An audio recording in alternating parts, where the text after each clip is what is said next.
Hola a todos, Dios los bendiga. Transmitiendo de nuevo en vivo en los devocionales de las 3 de la tarde. Mientras estuvimos en el Evangelio de Mateo transmitiendo el devocional a diario a las 3 de la tarde, no pudimos hacerlo todos los días a las 3 de la tarde por el sencillo hecho de que era bastante complejo, y si pudimos hacerlo grabado, todos los días se publicaba el devocional. Ahora vamos a tener unos días de devocional en vivo, solo con un tema, para luego, como habíamos dicho, continuar con un devocional en la carta de los Hebreos.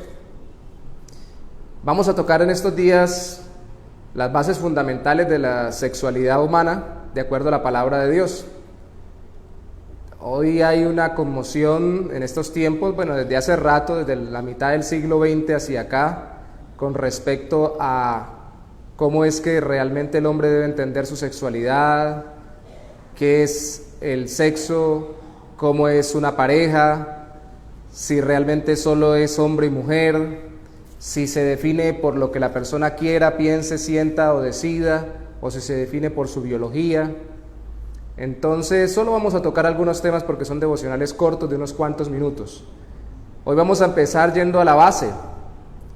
Cuando a Cristo se le preguntó en Mateo 19 y en Marcos 10 está registrado que es cuando se le preguntó por el divorcio, él fue al fundamento del matrimonio, y para hablar del matrimonio habló desde el Génesis, citó el capítulo 1 y citó el capítulo 2. Lo puede usted ver en Mateo 19, 7 y en Marcos 10, 6, si no estoy mal. 10, 3. Y allí él dice primeramente esto que vamos a leer hoy, lo cita de Génesis capítulo 1, versículo 27 y 28.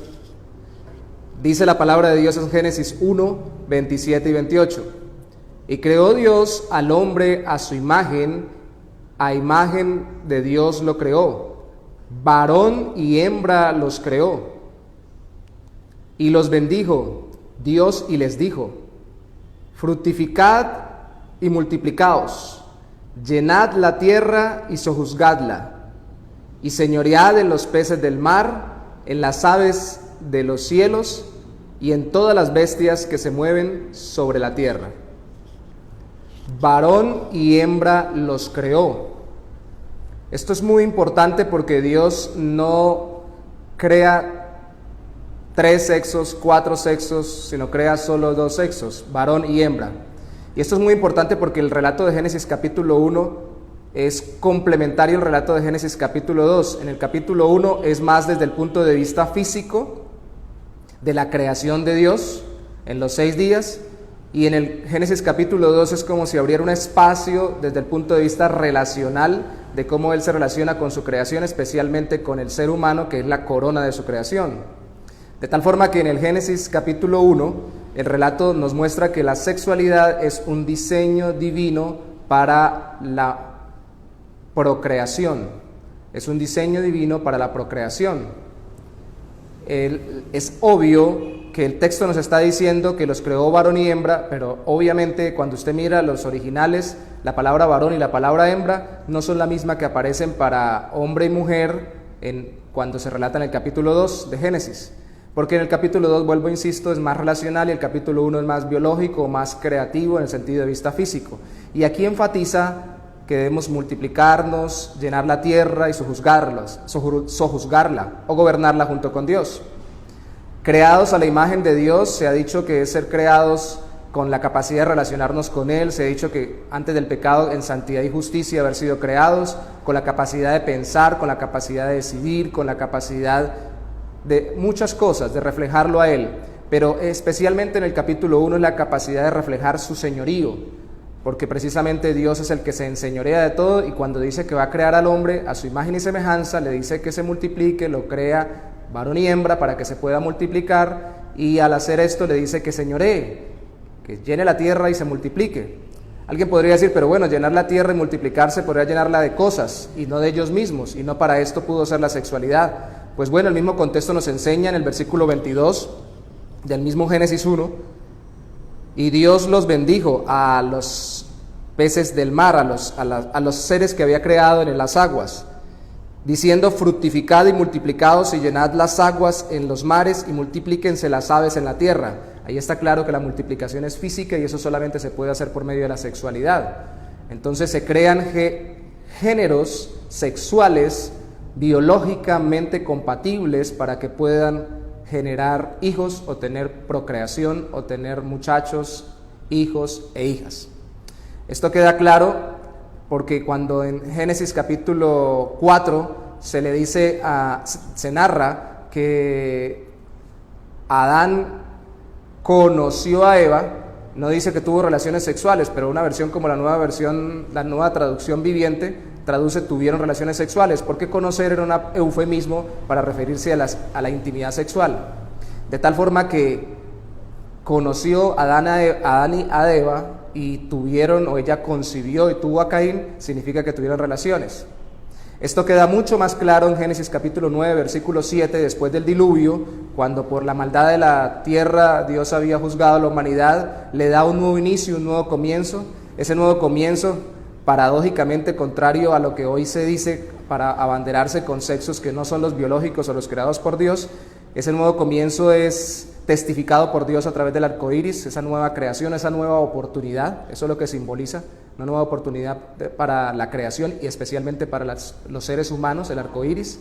Cuando se le da eso en Génesis capítulo 9, versículo 7, ya no solamente se le dice que llene la tierra, que la multiplique, que podrían ser vocablos que se entenderían de muchas formas, porque también son eufemismos para hablar de la relación sexual, sino también ahí en Génesis 9:7 la Reina Valera traduce procreat, abundantemente. Y cuando uno mira el término en el hebreo, en el original, es un término que tiene que ver con respecto al acto sexual, no propiamente describiendo el acto sexual con una palabra para él solo, sino con una palabra que muestra la actividad sexual.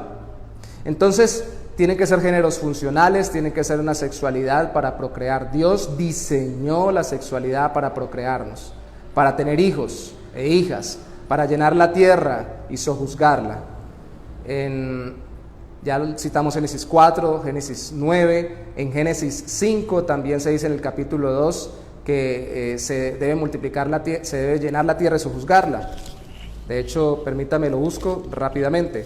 Génesis capítulo 5, varón y hembra los creó, y es allí lo que quería puntualizar. Y los bendijo y llamó el nombre de ellos Adán el día en que fueron creados. Cuando empieza de nuevo a retomar la historia de la creación, el autor del libro de Génesis, en este capítulo 5, vuelve a decir varón y hembra los creó. Y repito, esas dos palabras son dos palabras que tienen que ver con respecto a la sexualidad, al complemento físico, más que el complemento relacional. Lo veremos luego cuando continuemos esta enseñanza. Conclusión: Dios nos creó compatibles físicamente, con una sexualidad. Alguien podría decir, pero bueno, ¿y si yo tengo una dificultad física para poder desarrollar mi sexualidad masculina o femenina con la que nací? O si tengo una dificultad psicológica, una tendencia de comportamiento para no aplicarla o no desarrollarla, ¿estoy excusado a ir en contra del diseño divino? Cuando Moisés en el capítulo 3 del Éxodo quiso evadir la responsabilidad de llevar al pueblo de Dios fuera de Egipto, a Moisés se le respondió cuando él dijo que no tenía la capacidad para hablar, aunque estaba hablando con Dios. Yo no entiendo que fuera tartamudo, muchos lo dicen, yo entiendo que Moisés lo que era lento para hablar, no tenía mucha fluidez verbal.